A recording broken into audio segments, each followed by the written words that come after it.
আসসালামু আলাইকুম। সিএন এগ্রোতে সবাইকে স্বাগত। তো আজকে অনেক দিন পর একটি কোয়েল পাখির বাচ্চা ভিডিও নিয়ে আসলাম। তো এই বাচ্চাগুলো বের হয়েছে আজকে 3-4 দিন চলে। তো গতকালকা এই বাচ্চাগুলো নিয়ে অনেক কষ্ট করা লাগবে, কারণ কারেন্ট ছিল না। তো এই নিয়ে 3 নাম্বার বেস আমার বোর্ডিং করা লাগছে। প্রথম 2 বেসে কোনো কষ্টই হয়নি। বুঝিও না যে কোয়েল পাখির বাচ্চা বোর্ডিং করতে এতটা কষ্ট হয়। তো কালকা সকাল 4টার সময় কারেন্ট গেছে, আসছিল বিকেল 5টায়। তো এই 13 ঘন্টা কারেন্ট ছিল না। বাচ্চাগুলো একটা আরেকটার উপর উঠে পাহাড় বানাইছিল। তো কালকা প্রচুর কষ্ট হয়েছিল আম্মুর আর আমার বোনের। তো এগুলোকে দেখে শুনে রাখার জন্য।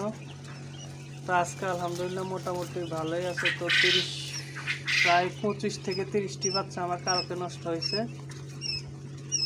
তো যারা ভাবেন যে সব কিছু করতে খুব সহজ, আসলে এটা কিন্তু না। কালকের অবস্থা দেখে বুঝলাম প্রচুর কষ্ট আছে ভাই। এত কষ্ট কিন্তু মুরগির বাচ্চা ব্রিডিং করতে হয় না।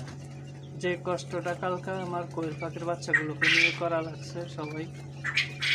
তো ধন্যবাদ সবাইকে আমার ভিডিওটি দেখার জন্য। ভালো লাগলে অবশ্যই লাইক কমেন্ট শেয়ার করতে ভুলবেন না। ধন্যবাদ সবাইকে।